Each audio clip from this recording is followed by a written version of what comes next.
Have you ever been at a concert or maybe a big sports game and just felt swept away? You find yourself cheering louder, feeling everything more intensely, maybe even doing things you wouldn't dream of doing on your own. So what is that? What is this incredible force that seems to take over when we join a crowd? Well, that's exactly what we're going to get into, the deep psychology behind our collective instinct. I mean, just look at this contrast right here. On one side, you've got the individual. He's calm, he's rational. He's guided by that part of the brain that handles judgment and self-control. And then you have the crowd. It's impulsive, it's emotional. It's this raw, collective force where personal responsibility just seems to melt away. It's a total shift from I to we. This isn't some new idea. Way back, the father of crowd psychology, Gustave Le Bon, put his finger right on it with this quote. He basically said that a group isn't just a bunch of people standing together. No, it becomes something new, an entirely different entity with its own mind. And that transformation, that's the mystery we're unpacking today. Okay, so how does this happen? Really, how does a collection of perfectly normal individuals turn into a unified mob that can sometimes be, let's be honest, pretty terrifying? To get it, we've got to look at the psychological gears turning underneath it all. Le Bon broke it down into this 3-step process. First, he called it submergence. Basically, you're hidden in the crowd, you feel anonymous, and poof, your personal sense of self and responsibility just vanishes. Next up is contagion. This is where emotions and actions spread like a virus, completely bypassing any rational thought.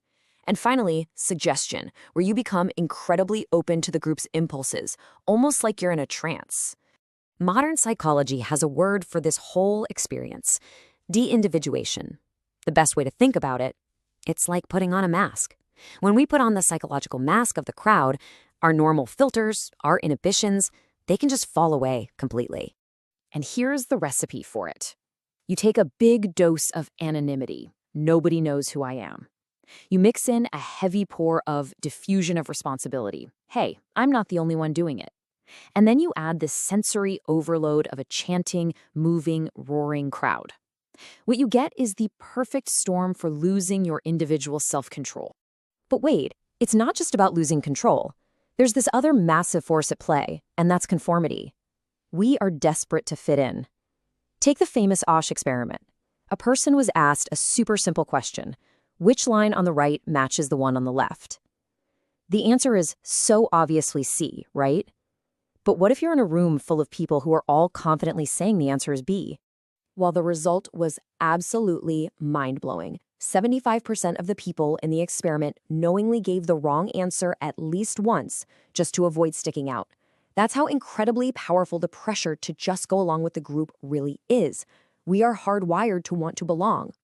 All right, so we have the theories, but what happens when the stuff plays out in the real world? Well, the consequences can be genuinely chilling. We're going to look at 2 infamous cases that show the truly dark side of group dynamics. First up, the Stanford prison experiment. They took healthy, normal college students and randomly made them either prisoners or guards. In just a matter of days, the guards became cruel, some even sadistic. The prisoners became broken and passive. The whole thing got so out of hand, they had to shut it down early.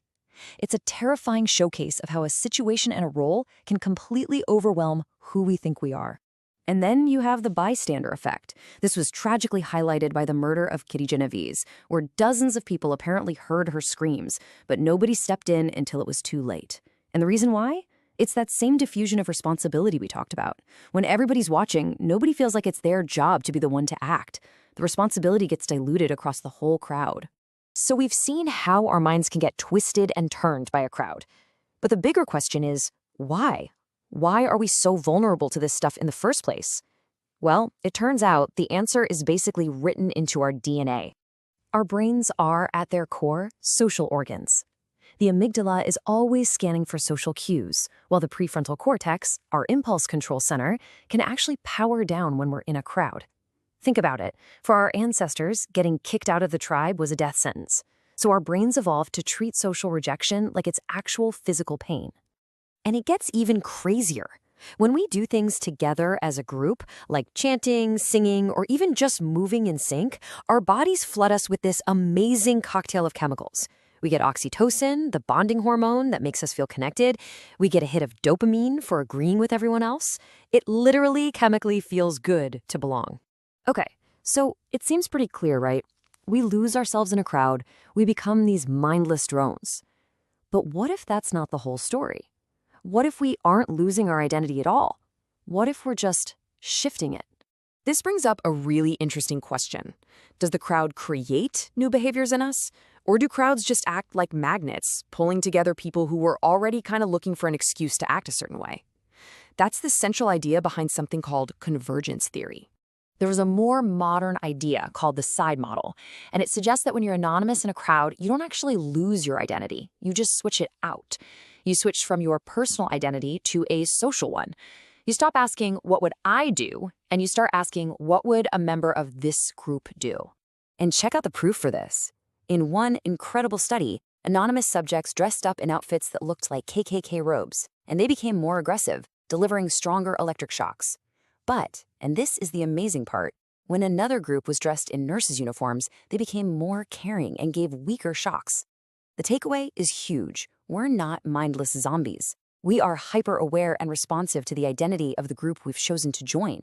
So, where does that leave us? The crowd taps into our deepest instincts, our biology rewards us for joining in, and our own psychology lowers our defenses.